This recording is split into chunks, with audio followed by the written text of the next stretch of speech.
कार्यक्रम चलाइराख्नुपर्छ। प्रमुख अतिथि आएपछि कार्यक्रम सुरु गर्ने, गएपछि अन्त्य हुने हुँदैन। प्रमुख अतिथि भनेको जति बेला फुर्सद हुन्छ त्यति बेला आउँछ, सम्बोधन गर्छ, हिँड्छ। आफ्नो कार्यक्रम आफूले सञ्चालन गर्ने हो, सुरु गर्ने हो, चलाउने हो, त्यसलाई अन्त्यसम्म पुर्याउने हो, निष्कर्ष निकाल्ने हो, समापन गर्ने हो। त्यसकारण फेरिदेखि पनि म साथीहरूलाई भन्न चाहन्छु, कोही पनि प्रमुख अतिथिलाई नपर्खिनुहोस्। आफ्नो कार्यक्रम सुरु गर्नुहोस्, अगाडि बढाउनुहोस्। बत्ती बाल्न बाँकी राखिदिनु छ भने बत्ती बाल्न जति बेर बाले पनि हुन्छ। त्यसले काम अड्किने त होइन। प्रस्ताव राख्दै जानुहोस्, पास गर्दै जानुहोस्, छलफल गर्दै जानुहोस्। त्यसले केही समस्या पार्दैन। खै त्यतापट्टि नजाउँ। अहिले पनि मलाई ढिलो त भइ नै सकिएको छ।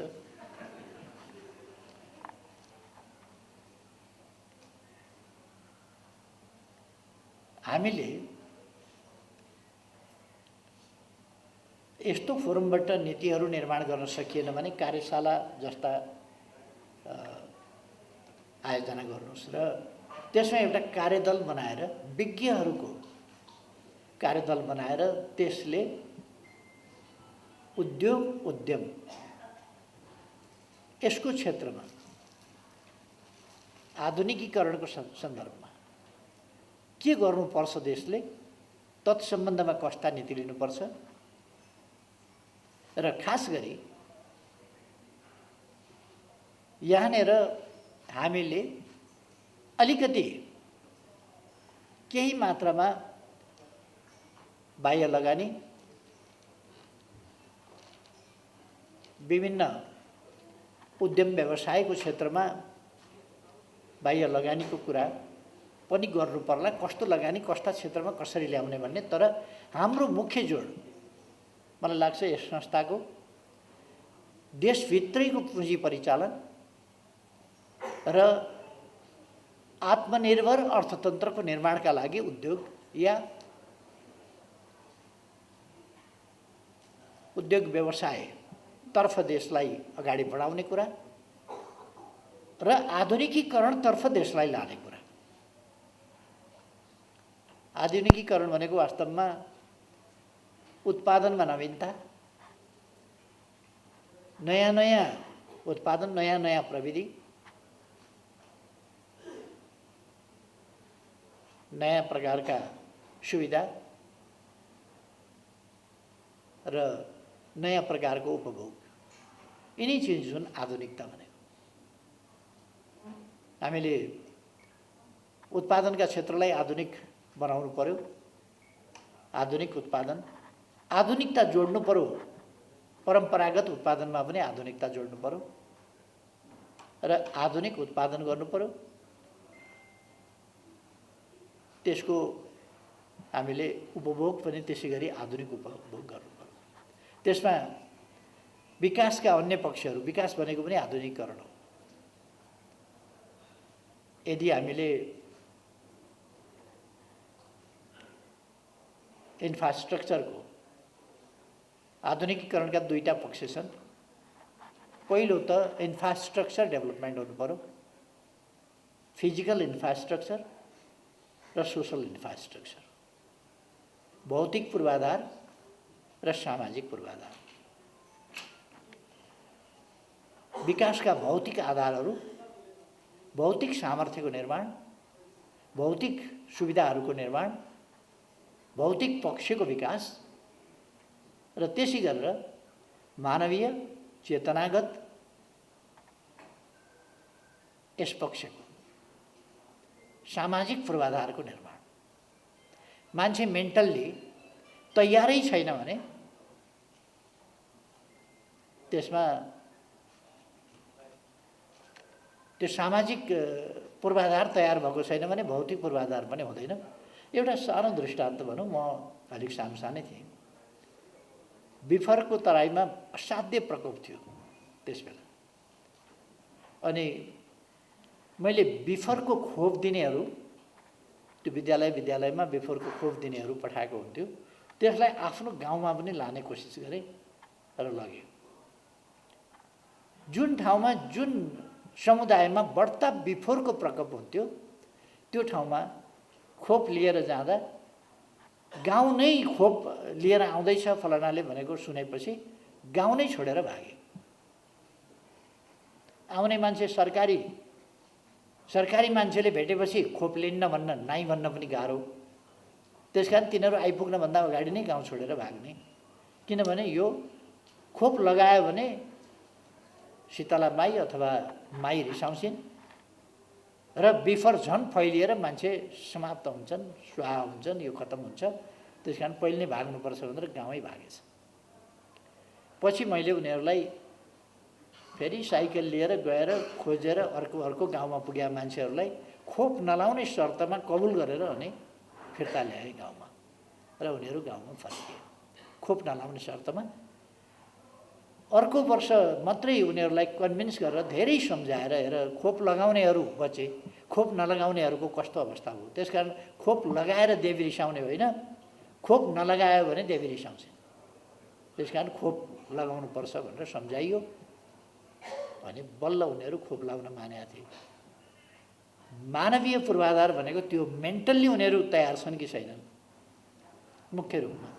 त्यसपछि अनि प्रयासहरू चाहिँ त्यसपछि अगाडिका प्रयासहरू बढाउँदै लान सकिन्छ। तर मान्छे तयार छैन मेन्टल्ली भने गाह्रो हुन्छ। त्यसकारण भौतिक पूर्वाधार र बाटाघाटा आदि इत्यादि त्यो कनेक्टिभिटी नै भएन भनेदेखि हामी औद्योगिकरण गर्न उद्यमी हिसाबले उत्पादन गरेका, ठुलो मात्रामा उत्पादन गरेका वा आधुनिक हिसाबले उत्पादन गरेका वस्तुहरूलाई बजारसम्म पठाउन सक्दैनौँ, उपभोक्तासम्म पठाउन सक्दैनौँ। कहाँ कुन खालको उपभोग्य वस्तुको कुन बजारलाई आवश्यकता छ, त्यसको निम्ति बजार कहाँ छ, अथवा उपभोक्ताहरूले कुन ठाउँमा उनले चाहेको उपभोग्य वस्तु प्राप्त गर्न सकिन्छ भन्ने कुराको जानकारी, यी सबै चिजहरूका निम्ति जानकारी मात्रै भएर पनि भएन, ढुवानीको सम्भावना पनि चाहियो। त्यसकारण बाटाघाटा, पुल, बिजुली, अनेक चिजहरू, यसका निम्ति सञ्चारको विकास, यी भौतिक पूर्वाधारहरू, हवाई विकास, एयरपोर्ट, हवाई उडानहरू अथवा केबल कार, रोपवेको विकास, जलमार्गको विकास आदि कुराहरू। यी यस्ता कुराहरूलाई विकास गर्दै हामी हाम्रो औद्योगिकरण, हाम्रो आधुनिकीकरणलाई अगाडि बढाउन सकिन्छ। पहिलो कुरा हामीले ध्यान दिनुपर्ने औद्योगिकरणको क्षेत्रमा उत्पादन कस्तो गर्ने भन्दा उपभोग्य वस्तुहरूको उत्पादन। तपाईहरुले अहिले यहाँ मलाई पनि लगाइदिनु भयो कोट। उपभोग्य भनेको मैले कोट लाउने गर्छु, यो मेरो उपभोग्य वस्तु हो। त्यसकारण यस्तो उपभोग्य वस्तुमा सायद मैले विदेशी कपडाकै कोट लगाएको थिएँ अघि, त्यस ठाउँमा नेपाली कपडाको या नेपालको अल्लोको कोट साथीहरूले लगाइदिनु भयो। त्यो कोटको ठाउँमा यो कोट लगाउँदा पनि हुन्छ। मैले यस्तो कोट लाउने पनि गर्छु। अर्थात् हाम्रो उपभोग्य सामान हामी आफैले उत्पादन गरेर उपभोग गर्यौं भने स्वतः आयात कम हुन्छ र हाम्रो आयात कम हुनुको अर्थ हाम्रो वैदेशिक मुद्राको सञ्चित, किन विदेशबाट सामान आयात गर्दा हामीले वैदेशिक मुद्रा नै तिर्नु परिहाल्छ। त्यसकारण वैदेशिक मुद्राको सञ्चित स्वतः हुन जान्छ। उपभोग्य वस्तुको आफूले उपभोग गर्ने चिजको हामीले आफैले उत्पादन गर्यौं, आफ्नो खपतका लागि आफैले उत्पादन गर्यौं भने हामी व्यापार भन्छौं नि, प्राय व्यापार हामी अरूले उत्पादन गरेका अरूका सामान ल्याउँछौं र यहाँ अरूका सामान व्यापार गर्छौं। त्यो व्यापार होइन, त्यो चाहिँ एउटा त्यसको एजेन्सी मात्रै हो, व्यापार होइन। त्यो अरूबाट सामान किनेर ल्याउनेलाई व्यापार भनिदैन। गाउँघरतिर भन्ने हो भने त्यो उपभोग्य वस्तुहरू बाहिरबाट किनेर ल्याएर प्रयोग गर्ने कुरालाई व्यापार भन्ने भन्दा त्यो व्यक्तिका लागि व्यापार होला, तर त्यो देशका लागि भन्ने हो भने त्यो आयात हो, त्यो बेसाह हो। हामी चामल ल्याइराखेका छौँ इन्डियाबाट, यस्तो कृषि प्रधान देशमा, यस्तो उर्वर देशमा आज इजरायल जस्तो देशले अत्यन्तै सानो जनसङ्ख्याको अत्यन्तै सानो प्रतिशतलाई कृषिमा लगाएको छ, त्यसबाट सम्पूर्ण जनसङ्ख्यालाई खाना पुर्याएर त्यति नै बढी उत्पादन बाहिर निर्यात गर्छ। फलफुल, सागसब्जी आदि फुलहरूको उत्पादन त्यो निर्यात गर्छ। हाम्रो जस्तो देशले चामल आयात गर्छ। दुःखको कुरा। त्यसकारण हामीले उपभोग्य वस्तु कृषिदेखि लिएर र कृषिको आधुनिकीकरण नगरेदेखि हाम्रो यस स्थितिमा परिवर्तन हुँदैन। कृषिमा आधुनिकीकरण गर्न जरुरी छ, उत्पादकत्व वृद्धि गर्न जरुरी छ र हामी मसिनो धान लगाउन नसक्ने, मसिनो चामलको मसिनो धान लगाउन नसक्ने, किनभने उत्पादन कम हुन्छ। तर महँगो तिरेर हामीलाई मसिनो फेरि खान चाहिँ मसिनै पर्ने, यो बानी छ हाम्रो।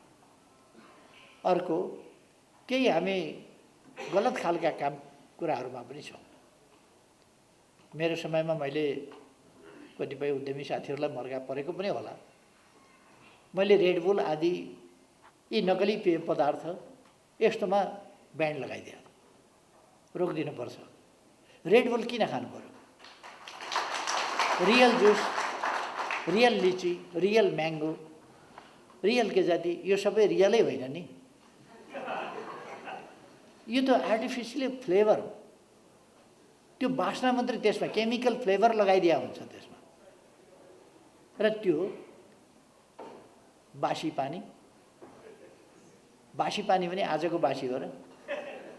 कहिले कहाँ कसले चाहिँ त्यसमा राखेको हो, त्यो कस्तो पानी हो।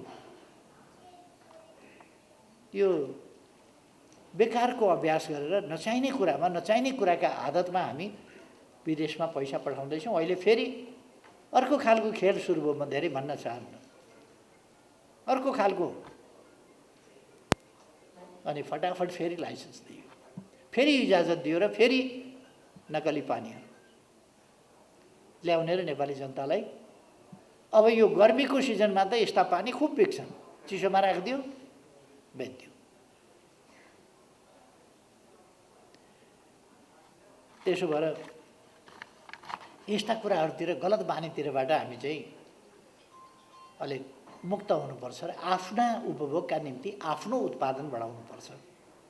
आफ्नो उत्पादन कृषि क्षेत्रमा कसरी बढाउन सकिन्छ र कृषि क्षेत्रमा कृषि आधारित, अघि साथीहरूले राख्नुभयो, आफ्नो कच्चा पदार्थमा आधारित उद्योगहरू कसरी उत्पादन स्थापना गर्न सकिन्छ, विकास गर्न सकिन्छ।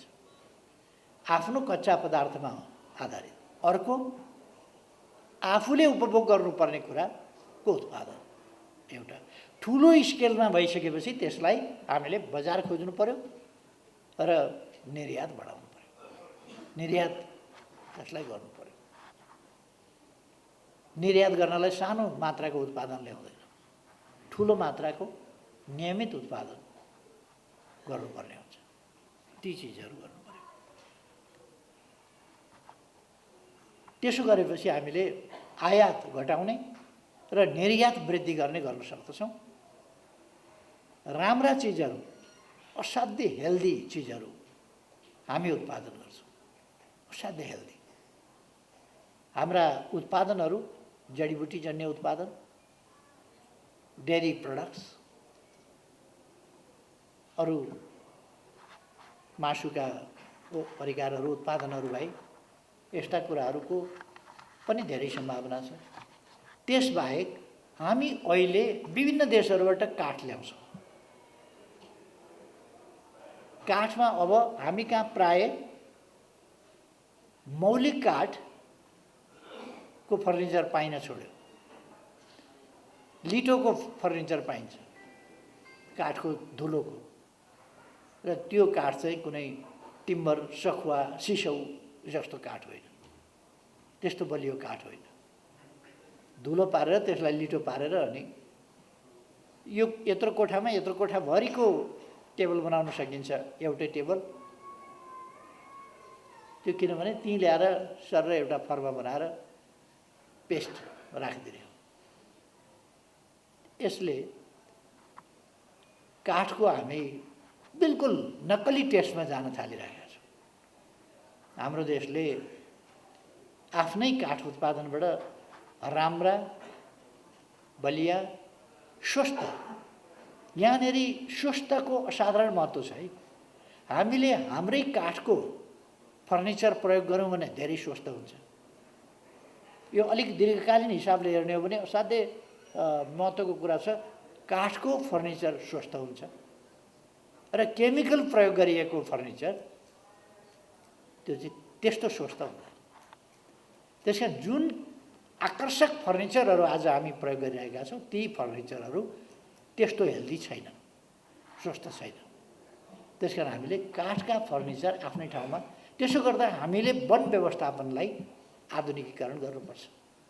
आधुनिक वन व्यवस्थापन हरेक चिजमा हामीले आधुनिकता, आधुनिकीकरण र उद्यमीकरण, त्यसो गर्दाखेरि काष्ठ उद्योग हाम्रोमा बहुत राम्ररी चल्न सक्छ। अरूभन्दा हामीले साँचो काठ, मौलिक काठ, वास्तविक काठको कारोबार र त्यस्तो फर्निचर गर्यो भने त्यो दुनियाँमा अत्यन्तै आकर्षक दाममा जान सक्छ। अब दुनियाँमा साँचो काठको, वास्तविक काठको फर्निचरको उपलब्धता सजिलो छैन। त्यसकारण त्यो यसै महँगो हुन्छ। त्यसलाई कसरी कलात्मक ढङ्गले बनाउने र कसरी राम्रो बनाउने त्यो कुरा मात्रै हो। काठ कुकाठ आदि भन्ने केही पनि छैन। यो बेनिस्टर जस्ता उसको चाहिँ बनाइन्छ, त्यसलाई लगेर केमिकलसँग मिसाइन्छ, धुलो बनाइन्छ, त्यसबाट बनाइन्छ। अब त्यस्तो काठहरू त्यो एउटा त त्यसमा त्यो क्वालिटी हुँदैन, अर्को कुरो त्यसमा त्यो केमिकलले गर्दा किराले नखाला। किराले किन खाँदैन भने विषादी छ त्यसमा। यो यो यो केमिकलवाला काठको फर्निचर किराले किन खाँदैन भने विषादी छ, कसरी खाने, मरिहाल्छ। अब मान्छे चाहिँ अलिक ठुलो भएको हुनाले हत्तपत्त मर्दैन, काठ खाँदैन, तर त्यसको गन्ध त आइरहेको हुन्छ नि। त्यस कारण त्यसले जुन खराबी गरिरहेको हुन्छ त्यो चाहिँ हामीले पत्तो नपाइकन हाम्रो स्वास्थ्यलाई चाहिँ प्रतिकूल असर पारेको हुन्छ। मैले सन्दर्भवश यो कुरा भने। अब हामीले हाम्रो देशको उद्योगको इतिहास यद्यपि 400-500 वर्षको 500-600 वर्षको इन्जिनको उद्यमतर्फको इतिहास लामै भइसक्यो दुनियाँमा, तर हाम्रोमा 100 वर्ष पनि पुगेको छैन उद्योगतर्फको इतिहास। यो छोटो अवधिमा पनि अरू देशहरूले जुन तरक्की गर्न सके, विकास गर्न सके, त्यो चिज हामीले गर्न सकेनौँ विभिन्न कारणले। गत सरकारको समयमा, हाम्रो सरकारको समयमा हामीले यस सम्बन्धमा विशेष ढङ्गले विचार गर्ने र नयाँ नयाँ नीतिहरूका साथ देशलाई उद्यमतर्फ, उद्योग व्यवसायतर्फ, आधुनिकीकरणतर्फ लान खोज्ने, प्रविधिको, अत्याधुनिक प्रविधिको प्रयोग, अत्याधुनिक ढङ्गले प्रविधिको विकास र प्रविधिको ट्रान्सफर मार्फत प्रयोग, यी चिजहरू गर्दै आफ्नो उत्पादनलाई आधुनिक ढङ्गले अगाडि बढाउने। त्यसै कारण हामीले कृषिमा पनि आधुनिकीकरण भन्यौँ, कृषिको आधुनिकीकरण, कृषिको व्यावसायिकीकरण भन्यौँ, मसिनीकरण भन्यौँ। यो सबै कुरा उद्यम व्यवसायसँग, उद्योगसँग, उद्यमसँग र आधुनिकीकरणसँग सम्बन्धित छ। त्यसकारण यस दिशामा जानका लागि यस सङ्गठनले नीतिगत रूपमा सोच्ने र यो सङ्गठन एउटा ड्राइभरको रूपमा यसले उद्योग क्षेत्रलाई नीतिगत रूपमा ड्राइभ गर्ने, प्र्याक्टिकल्ली यसले जनशक्तिलाई मोबिलाइज गर्ने, सहकारीहरूलाई मोबिलाइज गर्ने, संस्थानहरूलाई मोबिलाइज गर्ने, उद्यमी व्यवसायीहरूलाई मोबिलाइज गर्ने, किसानहरूलाई, किसानका सङ्गठनहरू, सङ्घ संस्थाहरूलाई, अरू विभिन्न संस्थालाई। र यस प्रसङ्गमा औद्योगिकरण र आधुनिकीकरणमा बाधा पुर्याएका वा पार्ने के हुन सक्दछ? कस्ता कस्ता कुराले बाधा पुर्याएका छन्? भूमिहीन बाधा पुग्ने कुरा एउटा, बेरोजगार अर्को बाधा पुग्ने, गम्भीर ढङ्गले बाधा पुग्ने कुरा, ब्रेन ड्रेन र मसल ड्रेन। हामीसँग भएका बौद्धिक सामर्थ्य पनि बाहिर जाने र त्यसै गरेर भौतिक सामर्थ्य, हाम्रो जवानी, हाम्रो ऊर्जा, हामीले काम गर्न सक्ने युवा उमेर, त्यो पनि बाहिर जाने, हाम्रो युवा शक्ति पनि बाहिर जाने।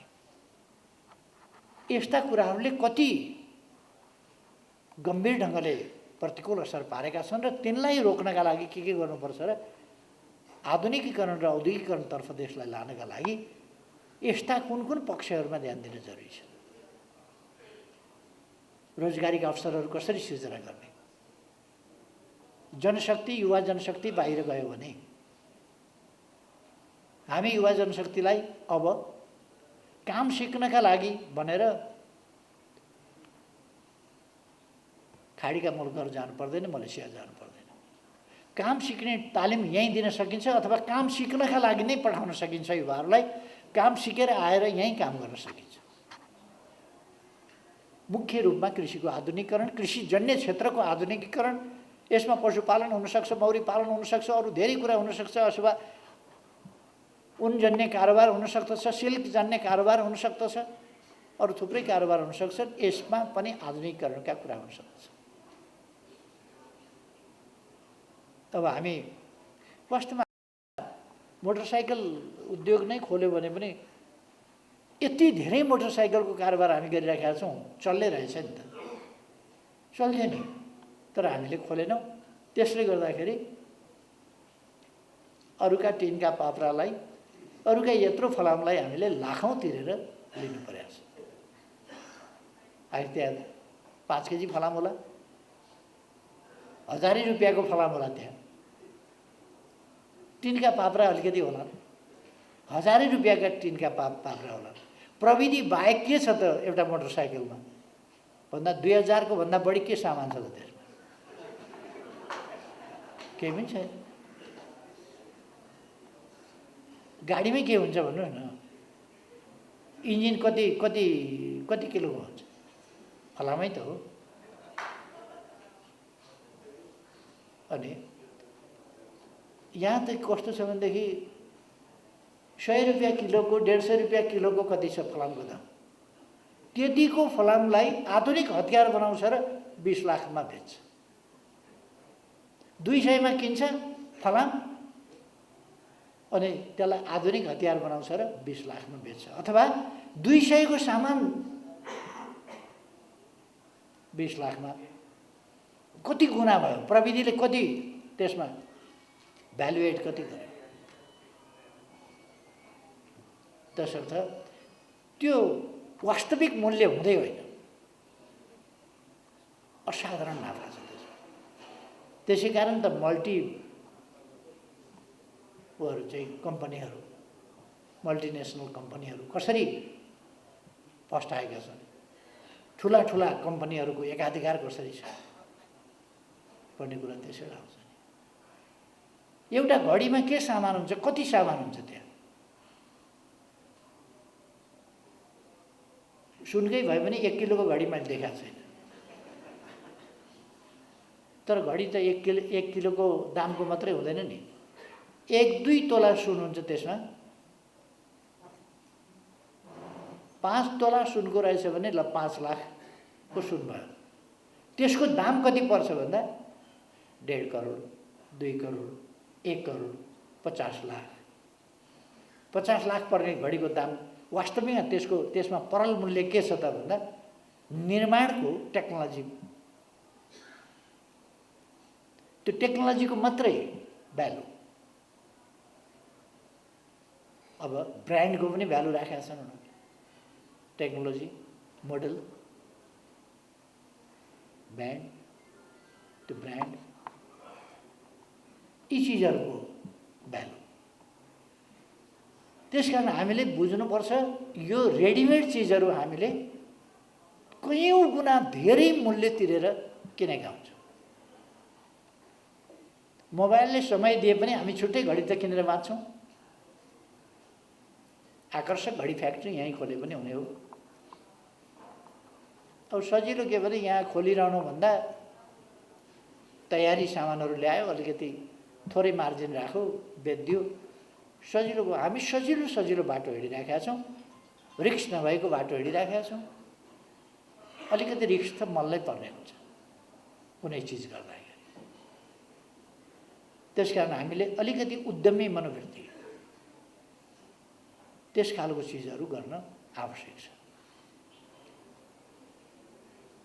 यतापट्टि यहाँहरूको संस्थाले सोच्नेछ र मैले विश्वास लिएको छु तपाईँहरू यसै संस्थामा एकदम उसिनापासिन गर्नुपर्ने केही पनि छैन। यहाँ एकदम उधुमै नेतृत्व, उधुमै के भन्ने कुरा पनि त्यस्तो केही पनि होइन थियो। त्यसकारण यसमा अस्वस्थ प्रतिस्पर्धा, कहीँ पनि अस्वस्थ प्रतिस्पर्धा जरुरी छैन। त्यसमाथि यो संस्थामा त के हो, के प्रतिस्पर्धा गरिरहनु। त्यसकारण सहमतिका साथ यसरी पालो पालो गर्नुला, पछि अर्कोले गर्नु होला, अहिले यसो गरौँ भन्ने कुरा गरेर सहमतिका साथ तपाईँहरूले नेतृत्व निर्माण गर्दाखेरि हुन्छ भन्ने मलाई लाग्छ। समझदारी, सहमति, एकता धेरै महत्त्वपूर्ण कुरा हो यति बेला। र खास गरी नेकपा एमाले एउटा फरक धारको नेतृत्व गरिराखेको छ देशमा। नेकपा एमाले नेतृत्व गरेको धार भनेको देशभक्तिको धार हो, राष्ट्रवादको धार हो, राष्ट्रिय हितको रक्षा र सम्वर्धन गर्ने धार हो। यसको अपर्चुनिस्टिक एटिट्युड छैन नेसनलिजमको सम्बन्धमा। एमसीसी राष्ट्रघाती छ भनेर कराउने, बाहिर कार्यकर्ता उचाल्ने, सडक भत्काउन लगाउने, ढुङ्गा हान्न लगाउने, मारामार गर्न लगाउने, भित्र आफूहरूले हुन्छ भनेर हात उठाएर ताली बजाएर पास गर्ने, एक थरीलाई पास गर्नै हुँदैन भनेर सडकमा उतार्ने, आफैले सडकमा नारा लाउँदा त्यो चाहिँ नारा नलगाऊ भनेर भन्ने, सुटुक्क एमसीसीलाई पत्र लेख्ने, अनि यो पत्र बाहिर कसरी आयो भन्ने। यो त सरकारले खर्साखुर्सीसँगले कार्यान्वयन गर्नका लागि सम्झौता गरेका थियो। केपी ओलीले संसदमा ल्याइदिएर बर्बाद गर्यो भनेपछि नेपाली जनताका बीचमा लान नदिने, जनताका प्रतिनिधि संस्थामा लान नदिने, छलफल हुन नदिने, राम्रो नराम्रो के छ विचार विमर्श गर्न नदिने, सुटुक्क सरकारले गरेर लागू गर्ने कस्तो साँठगाँठ रहेछ। नेपाली जनतासँग छल्ने, विदेशीसँग साँठगाँठ गर्ने, विदेशीसँग गोप्य साँठगाँठ, यस्तो किन गर्नु पर्यो? यस्तो दोहोरो डिलिङ, नकली राष्ट्रवादी किन हुनु पर्यो? त्यो यदि एमसीसी गलत छ भने किन सम्झौता गर्नुभयो? काङ्ग्रेस र माओवादी दुईटैको सरकार भएका बेला सम्झौता गरेको, गलत थियो भने किन सम्झौता गर्नुभयो? सही छ भने संसदमा लाँदा किन तपाईँले टाउको दुख्यो? संसदमा किन लग्यो भनेर अर्को पारित गर्नुपर्दा टेबल गर्दाखेरि पनि हामी टेबल गर्छौँ भन्न नसक्ने, केपी ओलीले परपार टेबल गर्नुभएको थियो, त्यही प्रस्ताव छलफलका लागि राखेका छौँ। हेर बिजोग, म गर्छु भन्न सक्नु पर्यो नि, त्यो नसक्ने। हाम्रो पार्टी यस्तो डबल स्ट्यान्डर्ड, नक्कली राष्ट्रवाद र जनतालाई गुमराहमा राख्ने खालका कामहरू गर्दैन। अब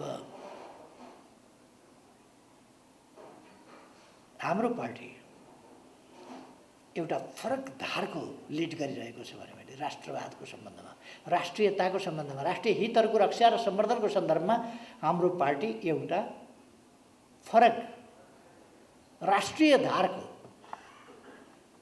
प्रतिनिधित्व गर्छ। लोकतन्त्रको यसले त्यसै गरी, लोकतन्त्र ठगी खाने भाँडो होइन। जनता अल्मल्याउने र लोकतन्त्रलाई विकृत बनाउने, झुट बेइमानी बोल्ने, झुट बेइमानीका आधारमा राजनीति गर्न खोज्ने, जस्तो भयो भने राम्रो भयो भने जेसुकै कुराको पनि विरोध गर्ने, यस्तो कुरा एमाले गर्दैन। एमाले देशको हितको पक्षमा छ कि छैन भन्ने कुरा हेर्छ र लोकतन्त्रलाई लोकतान्त्रिक मूल्य मान्यता र मानव जातिले विकास गरेका आजसम्मका राजनीतिक प्रणाली सम्बन्धी सामाजिक व्यवस्थापन सम्बन्धमा विकास गरेका पक्षहरूलाई आधार बनाएर लोकतान्त्रिक मूल्य मान्यता अनुसार लोकतान्त्रिक प्रणाली र प्रक्रियालाई अगाडि बढाउँछ। जनताको हितको पक्षमा, राष्ट्रको हितको पक्षमा यो एउटा उपयुक्त माध्यम हो लोकतान्त्रिक प्रणाली भनेको देशका लागि, जनताका लागि। त्यसकारण त्यसको प्राप्ति, त्यसको रक्षा र त्यसको विकासमा नेकपा एमाले एउटा विशेष धारको रूपमा अगाडि बढेको छ। त्यसै गरेर सामाजिक न्याय र समानताको क्षेत्रमा यो एउटा फरक धारको रूपमा, एउटा अभियन्ताको रूपमा अगाडि बढेको छ। समाजमा शान्ति सुव्यवस्थाको सन्दर्भमा आफ्नो अनुकूलता र प्रतिकूलतालाई हेरेर होइन, यस्तो केमा चित्त बुझेन भने अझै पनि हतियार उठाउनु पर्छ कि क्या हो, हामीलाई त हेप्न थाले, हामी हतियार उठाउन बेर लाउँदैनौँ भनेर फुर्ती देखाइहाल्ने। अनि बोलाएर कसैले हतियार नउठाउन बाबु भन्यो भने हो यसो भन्नुहोस् न, मानिहाल्छु नि भन्थे। यो खालको हतियारको राजनीति भनेको ख्यालठट्टा हो, जनताको ज्यानसँगको खेलवाडको कुरो होइन। त्यस्तो गैर जिम्मेवार पारा त्यस्तो नेकपा एमाले गर्दैन। नेकपा एमाले शान्ति, स्थिरता र स्थायित्वको पक्षमा छ। जनताको जीवन सबभन्दा महत्त्वपूर्ण कुरा हो भन्ने पक्षमा छ। त्यसकारण यसले घुर्की धम्कीको राजनीति होइन, यथार्थ राजनीति गर्छ। यी सबै हिसाबले विकासको एउटा अभियन्ता, विकासको नायकत्व नेकपा एमाले लिन्छ र नयाँ नयाँ नीति र सोचका साथ देशलाई विकासको बाटोमा अगाडि लान्छ। यसकारण यो नयाँ धारको प्रतिनिधित्व गर्छ। यो कुरासँग विचारका बाजाहरू, क्षमताको शून्यता भएका, न्यूनता भएकाहरू आत्तिन्छन्। यो कुरासँग एमालेसँग प्रतिस्पर्धा गर्न सक्दैनन्। त्यसकारण उनीहरूले हिजो हामीले यो काम गऱ्यौँ भन्ने पनि ठाउँ छैन भन्दैनन्, भोलि के काम गर्छु पनि भन्दैनन्। अब चुनावमा जाँदा के भनेर जाने भन्दा अघिल्लो सरकारको भण्डाफोर गर्ने। के भनेर भण्डाफोर गर्ने? जयनगर, जनकपुर, बर्दिवास रेलको लिक किन ओछ्यायो, रेल किन ल्याएर नेपालमा कुदायो रेल, त्यही भन्ने होला। पूर्व पश्चिम रेलको रेखाङ्कन गरेर मुआवजा किन वितरण गर्दैछ, त्यही भन्ने होला। समुद्रमा पनि नेपालको हक हुन्छ भनेर विश्वव्यापी मान्यतालाई नेपालका जनमानसमा स्थापना गरायो। समुद्रमा पनि हाम्रो हक हुन्छ र आकाशमा पनि हाम्रो हक हुन्छ। मैले महाधिवेशनमा हामीले पहिलोपल्ट धरतीको अर्बिट पार गरेर अन्तरिक्षमा प्रवेश गऱ्यौँ। सानो भए पनि, न्यानो नामको सानो सेटेलाइट भए पनि हामीले पठायौँ र अन्तरिक्ष पहिलोपल्ट हामी नेपाल अन्तरिक्षमा प्रवेश गऱ्यौँ। यो ऐतिहासिक कुरा होइन। धरतीको अर्बिट, त्यसको गुरुत्वाकर्षणको क्षेत्रभन्दा बाहिर र ओजन लेयरभन्दा बाहिर अन्तरिक्षमा हामीले पहिलोपल्ट आफ्नो सानो भए पनि सेटेलाइट पठायौँ। अर्को कुरा, हाम्रो अन्तरिक्षमा सेटेलाइट राख्नका लागि हाम्रो अधिकार हामीले स्थापना गऱ्यौँ। हाम्रो अन्तरिक्षमा हाम्रो सेटेलाइट राख्ने आकाश चाहिँ लाओसले प्रयोग गरिराखेको रहेछ। हाम्रो त दाबी गर्ने पनि कोही भएनछ, हामीलाई आकाश चाहिन्छ भन्ने पनि कोही भएनछ। मैले त्यो भनेर बुझ्दाखेरि पो हाम्रो आकाश त अर्काले प्रयोग गरिराख्यो। लाओससँग हामीले वार्ता गऱ्यौँ र आकाश हाल्यौँ। अन्तरिक्षमा भूउपग्रह राख्ने सम्बन्धी स्पेसको स्थान प्राप्त गर्ने र त्यसलाई मान्यता दिने संस्था, त्योसँग वार्ता गऱ्यौँ र अब अन्तरिक्षमा हाम्रो सेटेलाइट राख्ने ठाउँ छ। अन्तरिक्ष सबैको हो, समुद्र सबैको हो। हामी हाम्रा जहाज पानी, समुद्रका पानीमा, समुद्रमा उडाउन सक्छौँ हाम्रा पानी जहाज आफ्नो झन्डा राखेर पहिलोपल्ट म प्रधानमन्त्री हुँदा मैले त्यसो भनेको। धेरैले अनौठो माने, धेरै विचाराहरूले त उधमै मचाए, बाल्टीमा कागजका ढुङ्गासुङ्गा राखेर उधम गरे। तर अहिले कोशीमा हेऱ्यो भने व्यावसायिक ढङ्गले त्यहाँ त स्टिमरहरू चल्न थालेका छन्, नारायणीमा स्टिमरहरू चल्न थालेका छन्। हामीले आँखा खोलिदियो भने त युथहरूले आफै पनि गर्दा रहेछ। हामीले खालि जगाइदिउँ, युथहरूले आफै पनि गरे। अर्थात् मुख्य कुरा विकास भनेको सोच हो, विकास भनेको सोच हो, सङ्कल्प हो। पैसाले विकास हुँदैन, पैसाले त क्यासिनो पुर्याउन बेर लाउँदैन। पैसा भएर विकास हुने होइन, सोचले विकास गर्छ, दृष्टिकोणले विकास गर्छ, सङ्कल्पले विकास गर्छ। त्यस कारण हामी उद्योगलाई अगाडि बढाउन चाहन्छौँ भने उद्यमी सोच हुनु पर्यो, विकासको सोच हुनु पर्यो, विकासको निम्तिको हाम्रो सङ्कल्प, म यो गर्छु भन्ने अठोट हुनु पर्यो, सङ्कल्प हुनु पर्यो। पैसा भएर हामीसँग पैसा छैन त्यस कारण विकास गर्न सकेनौँ भन्ने कुरा होइन। अरूले पनि पैसा भएर विकास गरेको होइन, विकास गरे अनि पैसा भयो, विकास गरेपछि पैसा हुन्छ। पैसा भएर विकास गर्ने होइन, विकास गर्नुपर्छ, विकास गर्ने क्रमसँगै पैसा हुन्छ। थुप्रै घरानाहरू साना साना टुक्रे पसलबाट हातमा यसो साडी झुन्ड्याएर बेच्न हिँडेका ठाउँबाट आज विश्वका धनी मध्येका एक भनेर फोर्ब्स बुकमा नाम लेखाउने त नेपालमै छौँ नि हामी। पैसाबाट होइन, सुरु गरेर उद्यम अगाडि बढाएपछि हुँदो रहेछ। सानो घुम्ती पसलबाट ठुला ठुला उद्यमीको स्तर प्राप्त गरेका हाम्रै देशमा छौँ नि त व्यापारीहरू, उद्यमीहरू, व्यवसायीहरू। केही नभएको ठाउँबाट भएको ठाउँमा पुग्ने।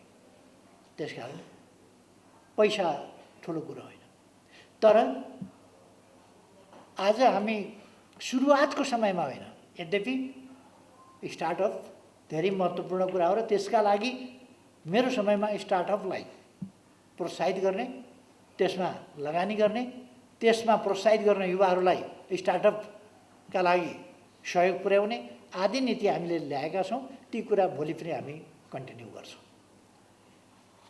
तर हामी सबै कुरामा आज एकदम सुरुवातको समयमा मात्रै छैनौँ। त्यसो भएर हामीलाई तत्काल सानोबाट बढाउँदै लाने मात्रै होइन, ठुला पनि अलिकति अथवा मजौला सानै उद्यम स्थापना गर्न पर्ने। मान्छेको हातमा पैसा छैन भने आज त्यो जमाना होइन जहाँ एकदम सुरुवातबाट बढाउँदै लिएर जाउँ। आज त ढ्याक्कै उद्योग स्थापना गर्नुपर्ने हुन्छ।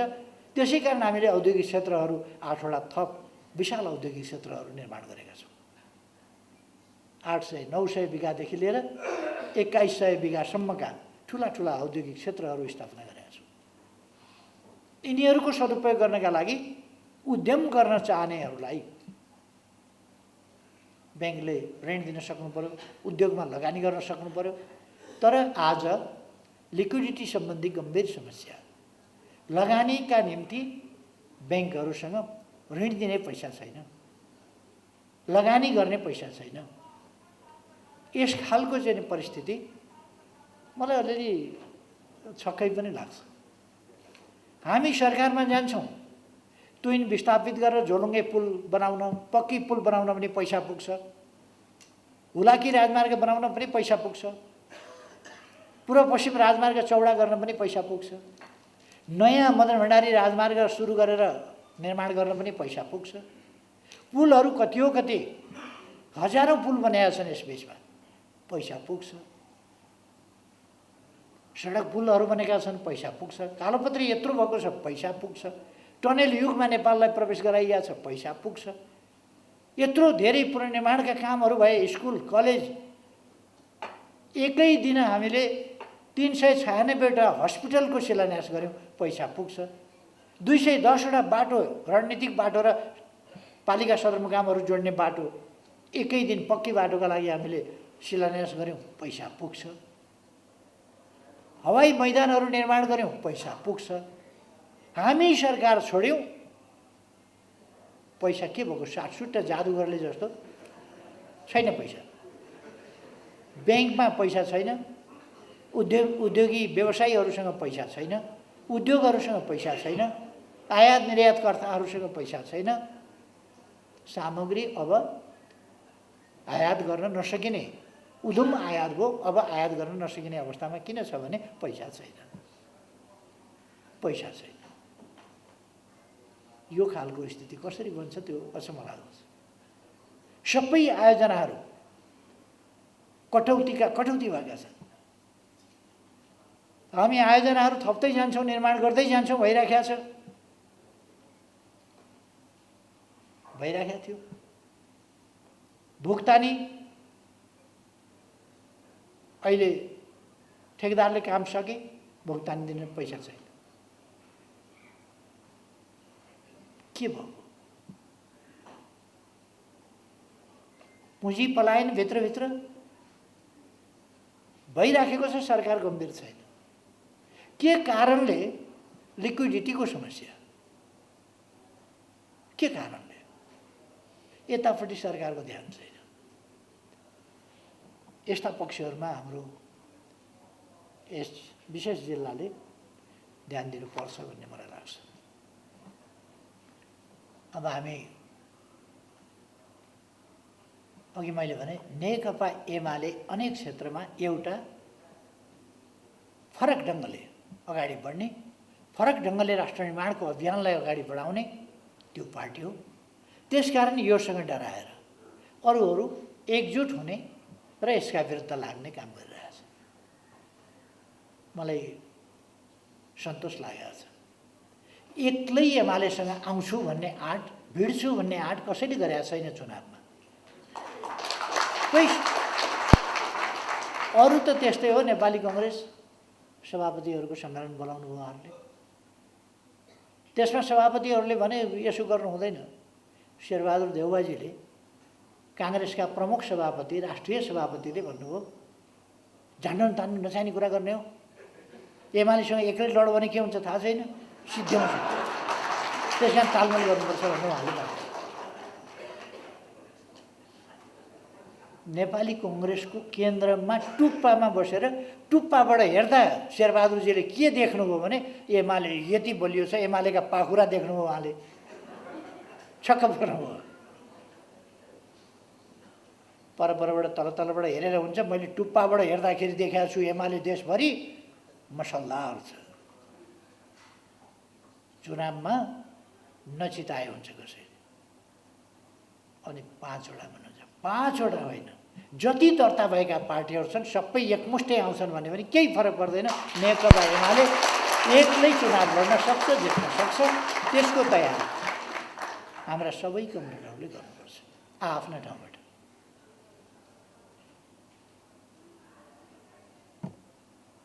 कलम चलाउन जान्नेहरू कलम लिएर उठ, बाजा बजाउन जान्नेहरू बाजा लिएर उठ, उद्योगको क्षेत्रमा काम गर्ने उद्योगको क्षेत्रबाट उठ, कृषिको क्षेत्रमा काम गर्ने कृषिको क्षेत्रबाट उठ, जुन जुन क्षेत्रमा जहाँ जहाँ छौ त्यहीँबाट उठ। देशलाई विजयी बनाउन उठ, जनतालाई विजयी बनाउन उठ, एमालेलाई विजयी बनाउन उठ। आवश्यकता एमालेलाई विजयी बनाउन उठ। सबै एकतिर लागेर के गर्न?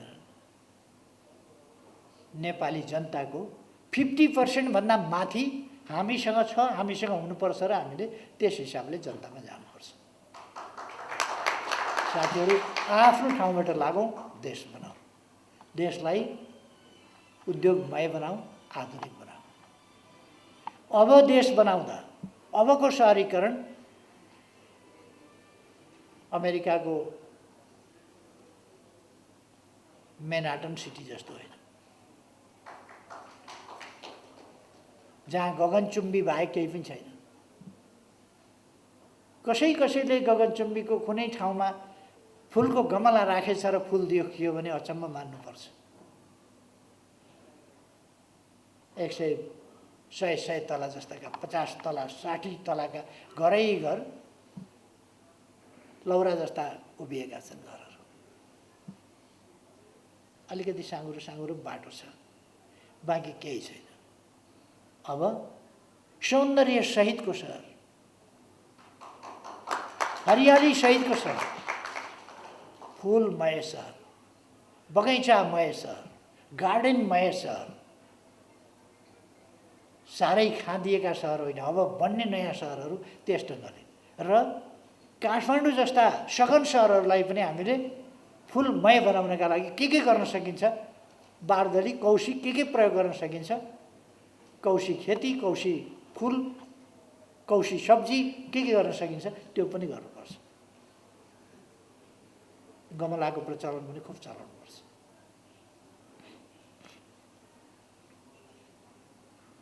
अर्थात् उद्योग सञ्चालन गर्दा गर्दै पनि घर चाहिँ उद्यमीको कस्तो हुनुपर्छ भन्दा इन्डस्ट्री त घरमा ल्याएर राखेका हुँदैन नि, घरमा त बोट बिरुवा हुनुपर्छ, हरियालीमय हुनुपर्छ उद्यमीको घर, व्यवसायीको घर, फुलमय हुनुपर्छ, बास्नादार हुनुपर्छ, अत्तर छर्किएर होइन, गमलाको फुलले।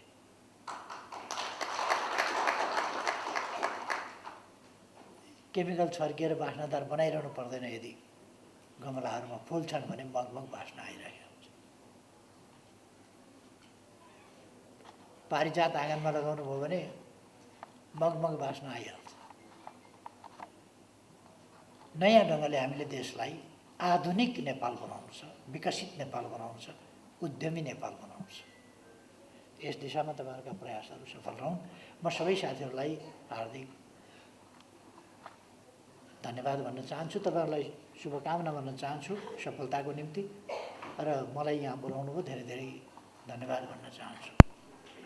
अरू विषयहरूमा पछि कुरा